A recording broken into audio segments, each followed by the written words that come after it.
Hi everyone, welcome back. मैं हूं मधु। मैं एक पास्ट लाइफ थेरेपिस्ट और रेकी मास्टर हूं।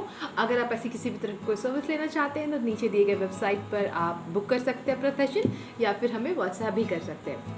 आज मैं आप लोगों से बात करने वाली हूँ सेक्रल चक्र के बारे में, जिसे हम हिंदी में स्वादिष्ठान चक्र कहते हैं। ये चक्र हमारी नाभि के करीब 1 से 2 उंगली नीचे रहता है। मूलाधार चक्र के बारे में मैं आप लोगों को ऑलरेडी बहुत डिटेल वीडियो दे चुकी हूँ, तो भाई नेक्स्ट चक्र की तो बारी अब जल्दी से लानी है। तो आज बात करेंगे सबसे पहले कौन से चक्र से कौन से फिजिकल इश्यूज कनेक्टेड है। ये मैं देखती हूँ काफ़ी ज़्यादा फेमस है, बट इमोशंस क्या कौन से कनेक्टेड है ये बहुत ही कम फेमस है। तो ये मेरे लिए थोड़ा आज ज़्यादा इम्पॉर्टेंट एस्पेक्ट रहेगा, क्योंकि हर चक्र आप जिन भी इमोशनल पैटर्न से गुजर रहे हो वो इमोशनल पैटर्न आपके चक्रों से रिलेटेड होते हैं। अगर कोई चक्र अंडर एक्टिव है या ओवर एक्टिव है तो फिर उसकी कमी या उसका ओवर हो जाता है। तो सबसे पहले जानते हैं कि इस चक्र का कलर क्या होता है। तो वो होता है ऑरेंज। इसका बीज मंत्र क्या होता है? वो होता है बम। बीज मंत्र क्या होता है? इस एक मंत्र को चैंट करते हुए भी आप अपने चक्रों को एक्टिवेट कर सकते हैं। इस चक्र पर के जो अधिष्ठाता देवी देवता हैं, हर चक्र के कोई ना कोई है। जैसे मूलाधार के मैंने आपको बताया था गणपति बप्पा है, ऐसे ही हमारे सेक्रल का के हैं ब्रह्मा जी एंड सरस्वती जी। चक्रों के अधिष्ठाता को लेकर मैं देखती हूँ कई सारे लोगों का अलग मत भी होता है, तो मैं आपको वही बता रही हूँ जो मैंने सीखा है, एंड दूसरा उसको मैंने अपने मेडिटेशन में अनुभव भी किया है। सो मेरी तरफ से एक एश्योरिटी है कि हाँ, ये दोनों कनेक्टेड हैं सेक्रल चक्रा से। तो इनसे भी जब हम पूजा पाठ करते हैं, इनसे कनेक्टेड देवी देवताओं से हम लोग पूजा कर सकते हैं, उनके मंत्रों का जाप कर सकते हैं। जब हम अपने सेक्रल चक्र को एक्टिवेट करना चाहते हैं, अवेकन करना चाहते हैं, तो अपना फोकस जैसे वल्लभम गजननम एकदंतम, मूलाधार चक्र के लिए मैंने आपको एक मंत्र जो दिया था, तो वो मंत्र को हम मूलाधार को फोकस करके उस मंत्र की चैंटिंग करते हैं। इसी तरह से श्री ब्रह्मा या सरस्वती जी के मंत्र को भी आप अपने सेक्रल चक्र को फोकस करके आप इसी की चैंटिंग कर सकते हैं। इससे आपका सेक्रल जल्दी एक्टिवेट होना स्टार्ट हो जाएगा। इस चक्र का जो एलिमेंट है दैट इज वाटर। शरीर हमारा 5 तत्वों का बना है, राइट? तो हमारे 7 चक्र भी 5 तत्वों को ही रिप्रेजेंट करते हैं। तो अगर 7 चक्र मेंटेन है तो 5 तत्व भी मेंटेन है, 5 तत्व मेंटेन है तो 7 चक्र भी मेंटेन है। इंटरकनेक्टेड है ये दोनों। तो सेक्रल चक्र वाटर से कनेक्टेड होता है। इसके आगे ग्लैंड्स की बात करते हैं, ठीक है? कौन कौन से ग्लैंड्स को ये देखता है? तो बेसिकली मैंने देखो सब कुछ लिख के रखा है अपनी डायरी में मेरे सामने, ताकि कुछ छूट ना जाए। तो जब मैं भूल जाऊँ तो थोड़ा सा रेफर करूँगी। बहुत बोलती हूँ ना मैं, बकबक करती हूँ तो चीज़ें छूट जाती हैं। ग्लैंड्स की जब हम लोग बात करते हैं तो ये बेसिकली हमारी रिप्रोडक्टिव ये जो होता है एरिया सिस्टम, इसको देखता है, इसको गवर्न करता है। इसमें इससे रिलेटेड किसी भी तरह की कोई इशू सेक्रल चक्र से ही रिलेटेड होती है। ये आपका मंथली साइकिल हो सकता है फीमेल का। मेल को अगर किसी तरह के कुछ सेक्सुअल डिसऑर्डर होते हैं कई सारे, वो भी आपके सेक्रल चक्र से ही कनेक्टेड होते हैं। आपके अगर कंसीविंग का इशू आ रहा है, कंसीव नहीं कर पाते, तो आगे नीचे के दोनों चक्र, रूट चक्र एंड सेक्रल चक्र, ये जिम्मेदार होते हैं ऐसे केसेस में भी। तो बेसिकली जो ग्लैंड को ये गवर्न करते हैं that is uterus gland in female and prostate gland in male, ठीक है? ये फीमेल एंड मेल में अलग अलग ग्लैंड्स होते हैं, तो इन दोनों को ये गवर्न करते हैं बेसिकली। इसके बाद में और कुछ फिजिकल एट्रीब्यूट्स की अगर बात करूँ जो इशू आपको हो सकती है, जितने भी गायनेकोलॉजिकल इश्यूज होते हैं, ये डेफिनेटली अगर आपका रिप्रोडक्टिव सिस्टम क्या है, यही मेन गायनेक है, राइट? गायनेक का जो मेन एरिया है वो यही है, रिप्रोडक्टिव ही सिस्टम है। तो यहाँ पे जो भी इश्यूज आपको हो रहे हैं ये सब कुछ सेक्रल चक्र से कनेक्टेड होता है। किडनी से इशू होना, यूट्रस से कनेक्ट इशू होना, आपके यूरिनरी ब्लैडर में किसी तरह का कोई इशू होना, ये सारा आपका कनेक्टेड है सेक्रल चक्र से। आपको बैकबोन में भी अगर बहुत इश्यूज होते हैं पेन की, तो भी आपको सेक्रल चक्र और रूट चक्र दोनों को देखने की ज़रूरत होती है। ये कुछ फिजिकल इश्यूज जो ये लोग क्रिएट इन चक्रों के कारण क्रिएट होते हैं, वो ओवर एक्टिव हो सकते हैं, वो अंडर एक्टिव हो सकते हैं, तो आपको इस तरह की इश्यूज सामने आएंगी। मैं देखती हूँ और भी कोई फिजिकल इशू हो जो छूट रहा है मुझे। हाँ, कॉन्स्टिपेशन की जो इशू है ये भी आपको इसी चक्र से आ सकती है, मूलाधार से भी आती है। मूलाधार भी अगर डिस्टर्ब्ड हो तो भी कॉन्स्टिपेशन की इशू आ सकती है। उसकी यूरिनरी प्रॉब्लम की तो मैंने बात कर दी। चलो अब जो मेरा मेन कंसर्न है that is the emotion part हर चक्र से रिलेटेड हमें समझना बहुत ज़रूरी होता है, क्योंकि हम जब भी इमोशनल बैलेंस्ड नहीं होते हैं किसी एक एस्पेक्ट में, तो हमें प्रॉपरली उस चक्र पर काम करना चाहिए। फाइन, मेरे पास रिसेंट केसेस आए हैं मूव ऑन नहीं कर पाने का, उसके लिए मैं रेकी हीलिंग कर रही हूँ। देखो, ये बेसिक इशू होता है आपके सेक्रल चक्र का। कोई, it's not about relationship, it's about anything. कोई सिचुएशन आपकी लाइफ में आई, कोई पर्सन आपकी लाइफ में आया, अब आप उसे मूव ऑन नहीं कर पा रहे हो, डिस्कनेक्ट हो गए हो, सब कुछ हो गया, but you are unable to move on. ये क्यों होता है? क्योंकि आपका सेक्रल चक्र जो है डिस्टर्ब्ड है कम्प्लीटली, इसीलिए आप मूव ऑन नहीं कर पा रहे हो, ओवर रिएक्ट करते हो, ओवर इमोशनल हो बहुत ज़्यादा। तो ये बेसिकली ओवर एक्टिव सेक्रल चक्र के लिए होता है। बहुत ज़्यादा अटैच्ड हो लोगों से, मटीरियलिज्म से, लाइक भौतिक संसाधन जो होते हैं उनसे आपको बहुत ज़्यादा अटैचमेंट है। इमोशंस आपके किसी के लिए ओवर रहते हैं। मान लो पार्टनर है, ओवर, ज़रूरत से ज़्यादा प्यार है, ज़रूरत से ज़्यादा केयर है। बच्चे हैं, ज़रूरत से ज़्यादा पॉजिटिव हो। फ्रेंड्स हैं, कुछ भी है, आप बहुत ज़रूरत से ज़्यादा उनसे लाइक इमोशंस आपकी अटैच्ड है, कनेक्टेड है, जो एक तरह से प्रॉब्लम क्रिएट करने लगती हैं आपकी लाइफ में। दूसरा एक तरह का होता है Shem.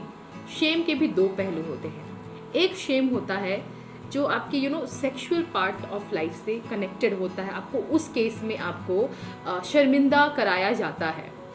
That shame is connected to sacral चक्रा।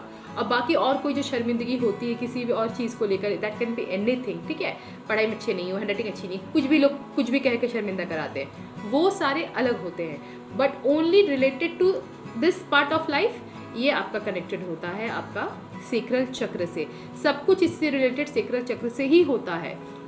एक पति पत्नी का या फिर आपके पार्टनर के साथ एक आपका अच्छा इंटीमेट रिलेशनशिप भी सिर्फ और सिर्फ इस चक्र के ठीक रहते ही पॉसिबल है, वरना प्रॉब्लम्स कॉमन रहती हैं। अलग अलग किस्म की प्रॉब्लम हो सकती है दोनों ही मेल या फीमेल में। और मैं अगर बात करूँ गिल्ट की, कुछ गलती हो गई, आप उसके गिल्ट में, और उस गिल्ट से आप ओवरकम कर ही नहीं पा रहे हो, अटके हुए उस गिल्ट में, आप कितना भी चाह लो आप उस चीज़ को छोड़ नहीं पा रहे हो। Again it's a problem of moving on, right.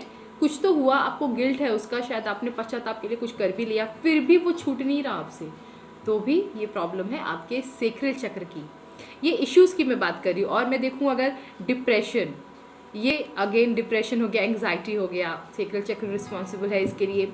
डरपोक स्वभाव जो होता है, किसी किसी का देखती हूँ मूलाधार के कारण डरपोक स्वभाव होता है, किसी किसी का सेक्रल के कारण होता है। तो आप ये दोनों चक्र को ले सकते हो कि अगर डरपोक स्वभाव है ना आपका, काम करो अपने दोनों चक्रों पर। डरपोक होना दुनिया की सबसे बड़ी कमजोरी होती है, इसीलिए ये स्वभाव बिल्कुल नहीं होना चाहिए।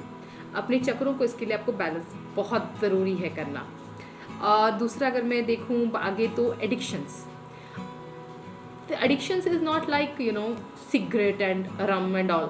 एडिक्शन इज़ लाइक एनीथिंग, कुछ भी एडिक्शन। पर्सन का एडिक्शन हो सकता है, मोबाइल टीवी का एडिक्शन हो सकता है, अच्छी चीज़ का भी बहुत एडिक्शन हो सकता है, गलत चीज़ का भी बहुत एडिक्शन हो सकता है।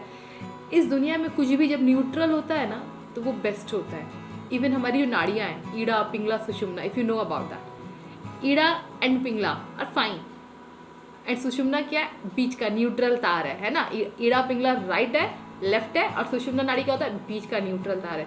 अगर आप सुषुम्ना नाड़ी में हो तो you are the best version of yourself. उसी तरह से लाइफ का हर एक एस्पेक्ट न्यूट्रल होने को बताता है हमारा। अगर आप न्यूट्रल हैं, you are at the best phase of your life. तो यहाँ भी वही चीज़ होती है, आपके इमोशंस हो, आपके एडिक्शंस हो, कुछ भी हो, वो न्यूट्रल होना चाहिए। ज़रूरत जितनी हो बस उतनी ही होनी चाहिए, ना ज़्यादा और ना ही कम। और देखूँ तो ओवर इमोशनल बताया मैंने, ओवर रिएक्ट करते हो सिचुएशंस पे, ज़रूरत से ज़्यादा ही हमेशा रिएक्ट करें ना। कभी कभी होना इज़ अ डिफरेंट थिंग, हमारा इमोशंस कभी बह गया, हमने ओवर रिएक्ट कर दिया, दैट इज़ डिफरेंट। बट आप अक्सर ही ओवर रिएक्ट करते हो, देन आपका सेक्रल चक्र बैलेंस्ड नहीं है, वो डिस्टर्ब्ड है। इमोशन ज़रूरत से ज़्यादा बहते हैं, ज़रूरत से ही ज़्यादा बहते हैं, अगेन सेक्रल चक्र आपका डिस्टर्ब्ड है। और कुछ शायद तो मेरा नहीं रह गया। हाँ, जेलसी, जलन की जो प्रॉब्लम होती है, कॉन्फिडेंस की जो प्रॉब्लम है, ये सब भी अगेन आपका सेक्रल चक्र से ही कनेक्टेड है। तो कितने सारे इमोशंस मैंने गिना दिए है ना। इमोशंस नहीं जानते ज़्यादातर लोग कि कौन से चक्र को ट्रीट करें अगर किसी तरह के कोई इमोशनल इशू है। तो आज मैंने चुन चुन के सबको नोट किया है आपको बताने के लिए। आई थिंक मैंने ये पार्ट पूरा कवर कर लिया है। तो चलो और आगे बढ़ते हैं। अब है कि भाई ओवर एक्टिव है चाहे अंडर एक्टिव है, यानी कि डिस्टर्ब्ड है, अब करना क्या है, तो उसको करना है बैलेंस। बैलेंस कैसे करेंगे? बैलेंस करने के तो कई तरीके हैं, जिसमें से सबसे पहले मैंने शुरू में ही आपको बता दिया, वम, आपका बीज मंत्र। इस बीज मंत्र को अगर आप चांट करना स्टार्ट कर दो, फोकसिंग ऑन योर सेक्रल चक्र, जब सांस लीजिए, इमेजिन कीजिए कि आपकी नाभि के करीब 2 उंगली नीचे एक नारंगी रंग का गोला है जो सांस लेने से बड़ा हो गया है। एंड सांस छोड़ते टाइम आपको उच्चारण करना है वम, एंड आपका वो सेक्रल चक्र बढ़ाते छोटा हो रहा है, नॉर्मल 2 इंच का जो रहता है उतना हो गया है, ज़्यादा छोटा नहीं होगा। यही सोचना है, मन में इंटेंशन रखनी है कि जो 2 इंच का नॉर्मल साइज है वो उतना हो गया है। एंड देन मैं एक बार कर देती हूँ डिस्प्ले, लाइक यहाँ मैंने इमेजिन किया कि मैंने जो ब्रीद इन किया है मेरा सेक्रल चक्र बड़ा हो गया है। एंड नाउ वम, दिस थिंग कम से कम 11 बार भी चैंट करना चाहिए। अदरवाइज ऐसे तो एक चक्र पर 3 बारी करना, 3 मिनट हीलिंग में लगाना चाहिए। रेकी से हीलिंग करो चाहे मेडिटेशन से हीलिंग करो, कम से कम 3 मिनट लगाना चाहिए। बट अगर आपका फोकस कोई एक इकलौता चक्र है तो 15 मिनट एक चक्र पर मैं कहूँगी आप फोकस करना स्टार्ट कीजिए, बहुत जल्दी आपके चक्र बैलेंस होने स्टार्ट हो जाएंगे। तो मैंने एक तो आपको बता दिया वम। दूसरा ना, इसका एलिमेंट क्योंकि वाटर है, अगर आप वाटर को अपनी लाइफ में ज़्यादा इन्वॉल्व करना स्टार्ट कर दो, स्विमिंग करना, पानी में खेलना, पैर डाल के छमछम करते रहते हैं ना, वो करना, पानी से अपनी बॉडी को ज़्यादा कनेक्शन में लाने लगोगे तो भी सेक्रल बैलेंस होने लगेगा, क्योंकि आपका वाटर एलिमेंट भी थोड़ा बैलेंस होगा। नेक्स्ट अगर मैं बात करूँ, मैं एक फ्रीक्वेंसी को भी यहाँ बता रही हूँ, 288 हर्ट्ज़। 288 हर्ट्ज़ की कोई म्यूज़िक, कोई फ्रीक्वेंसी आप यूट्यूब पे सर्च करके मेडिटेशन करने बैठ जाओ। देखो मेडिटेशन के बिना कुछ नहीं होगा। कोई बार बार मेडिटेशन ही बताती है, आप कितना भी कुछ यूज़ कर लो, एसेंशियल ऑयल्स यूज़ कर लो, कुछ भी यूज़ कर लो, मेडिटेशन अगर नहीं करते उसको टिकाना मुश्किल हो जाएगा, ठीक है, क्योंकि वो खुलते हैं, बंद हो जाते हैं। इस पर भी मैं वीडियो आपको बनाकर बताऊंगी कि ये क्या है, चक्र जो एक्टिवेट होते हैं, बैलेंस होते हैं हम लोग कहते हैं, वो क्या है, वो फिर बंद क्यों हो जाते हैं। मैं एक वीडियो बनाऊंगी, प्रोबेबली मैं मंडे को शायद मैं आपको वो वीडियो दे भी दूंगी। तो वो आप भी एक इन चीज़ों को यूज़ कर सकते हो लाइफ में। इस तरह की म्यूज़िक को 288 हर्ट्ज़ को यूट्यूब पे सर्च कर लिया एंड 5-10 मिनट पे एटलीस्ट मेडिटेशन को दे दो, आप अपना फोकस अपने सेक्रल चक्र पर लेकर जाइए एंड वो म्यूज़िक बजने दीजिए और अपना ब्रीद इन और ब्रीद आउट करते रहिए। अगर आप बीज मंत्र नहीं भी चांट मुंह से करते हैं तो कोई ज़रूरी नहीं, आप अंदर ही अंदर भी चांट कर सकते हैं, मानसिक जप इसको कहा जाता है, आप वो भी कर सकते हैं। और क्रिस्टल, यस, क्रिस्टल में बहुत सारे क्रिस्टल्स होते हैं, बट मैं एक क्रिस्टल बता रही हूँ, दैट इज सनस्टोन। जो मैंने परखा है, यूज़ किया है, वो मैं ज़्यादा भरोसा करती हूँ। तो ये सनस्टोन यूज़ किया हुआ है मेरा, बहुत अच्छा होता है ये स्टोन। ये सन को भी बहुत हेल्प करता है स्ट्रॉन्ग करने में। अगर आपका सूर्य कमज़ोर है तो भी ये स्टोन आपको हेल्प करेगा। एंड सेकेंडली क्योंकि इसका ऑरेंज होता है कि ऑरेंज कलर को जितना आप अपनी लाइफ में ऐड करोगे, अपने चक्र को और ज़्यादा अच्छा बेटर उसको स्ट्रेंथ दोगे। खाना हो सकता है, ऐसे स्टोन्स हो सकते हैं, ज्वेलरी हो सकती है, कपड़े हो सकते हैं, इवन रुमाल भी रख लो, ये आपकी बॉडी में लेकिन टच होना चाहिए वो कलर, तो वो आपको बहुत हेल्प करता है। सनस्टोन तो देखो देखने में भी कितना सुंदर लगता है। नेक्स्ट मैं अगर बताऊं आपको, लाइक एसेंशियल ऑयल्स भी लोग बोलते हैं, राइट। एसेंशियल ऑयल्स मैंने चक्र के बैलेंसिंग में कभी यूज़ नहीं किया है, but if you know about that, अगर आप यूज़ करते हो और जानना चाहो कि कौन कौन से एसेंशियल ऑयल आपको चक्र बैलेंसिंग में हेल्प कर सकते हैं, तो that is patchouli, vetiver, geranium, frankincense और ऑरेंज एसेंशियल ऑयल। इन ऑयल्स को आप अपने घर में बिखेर सकते हो, इस तरह के जला सकते हो आप कैंडल्स। यहाँ पे नीचे कैंडल है, जला दिया एंड यहाँ पे आपने वो एसेंशियल ऑयल लगा दिया, तो ये आपके पूरे घर में महक आने लगेगी। तो बेसिकली इसको घर को नहीं महकाने से काम है, जो काम है वो जब महक आ रही है उसे हमें एब्जॉर्ब करना है, तो वो मेनली अगेन ये मेडिटेटिव स्टेट में ही बेस्ट काम करता है। वो सुगंध आप ले रहे हो एंड आप ध्यान में हो, इस ध्यान में भी आप सेक्रल चक्र पर भी लगा सकते हो अपनी इंटेंशन, या फिर सिंपली ब्रीदिंग मेडिटेशन या जो मेडिटेशन आप करते हो आप वो कर सकते हो, कोई प्रॉब्लम नहीं है। ये जो खुशबू है वो आपके अंदर जाती रहेगी और आपके सेक्रल चक्र पर काम करती रहेगी, लेकिन सिर्फ तब होता है जब आपका मन शांत होता है। वाई वी से एवरी टाइम मेडिटेशन मेडिटेशन, बिना मन शांत हुए आप कभी भी अपनी हायर सेल्फ से कनेक्ट नहीं हो सकते, अपनी सूक्ष्म शरीर से कनेक्ट नहीं हो सकते। 7 चक्र, क्या आपका ऑपरेशन होगा तो मिलेगा कभी? आपकी जो कुंडलिनी होती कभी मिलेगी? कभी नहीं मिलेगी, क्योंकि सूक्ष्म ऊर्जा है, सूक्ष्म शरीर है। ईड़ा पिंगला सुषुम्ना नाड़ियाँ सूक्ष्म हैं, ये लाइक इनर वर्ल्ड में एग्जिस्ट करती हैं, फिजिकल रियलिटी में एग्जिस्ट नहीं करती हैं। आप बंद आँखों से इनको देख पाओगे, फील कर पाओगे, आपके जो चक्र जागृत हो रहे हैं आप उनके यंत्रों तक को देख पाओगे। वो जो हम लोग दिखाते हैं आपको पिक्चर्स में फोटो ना, जब अवेकन होते हैं आप अपने ध्यान में ही उसको देख पाओगे, क्लियर उसका यंत्र दिखता है, कलर दिखता है। मैं तो देख कर उसको बस ऑब्जर्व करती रहती हूँ, बाद में फोटो से मिलाती हूँ कि मैंने ऐसे देखा, इतना खूबसूरत होता है। तो एटलीस्ट 15 मिनट यार मेडिटेशन देना स्टार्ट करो, सारे चक्र तो वैसे ही धीरे धीरे बैलेंस होने स्टार्ट हो जाएंगे। इसके अलावा और कुछ है तो अगर मैं एफर्मेशन भी आपको बता सकते, कई सारे एफर्मेशन आप यूज़ कर सकते हो। एक एफर्मेशन जो बहुत अच्छा काम करता है सेक्रल चक्र के लिए, that is I am passionate. आप क्रिएटिविटी को भी कनेक्ट कर सकते हो इससे, आई एम वेरी क्रिएटिव। इंसान कितना क्रिएटिव है ना, ये इसका सेक्रल चक्र और राइट ब्रेन ही बताता है। ठीक है, आपका राइट ब्रेन क्रिएटिविटी का है सूचक है, एंड सेक्रल चक्र आपका क्रिएटिविटी, कितना आपका दिमाग क्रिएटिव है वो आपके सेक्रल चक्र की बैलेंसिंग और राइट ब्रेन की बैलेंसिंग पर डिपेंड करता है। जो जितना सुंदर कल्पना कर सकता है उसकी तो कहने ही क्या, उसका ये दोनों देख लो बहुत अच्छा मेंटेन होगा।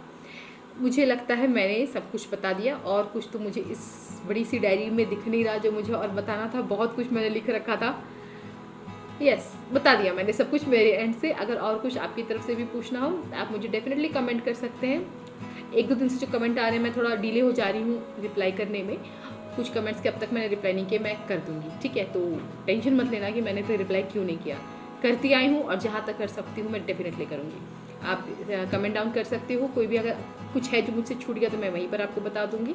एंड मूलाधार चक्र हो गया, सेक्रल चक्र हो गया, मेडिटेशन स्टार्ट करो, प्रैक्टिस करना स्टार्ट करो। अगर सब्सक्राइब नहीं किया तो कर लो, नोटिफिकेशन बेल नहीं दबाया तो दबा लो, ताकि जो मैं वीडियोस डालूँ तो बहुत इंपॉर्टेंट वीडियोस डालने वाली हूँ आपको पता चल जाए। मिलती हूँ नेक्स्ट वीडियो में, till then take care, bye.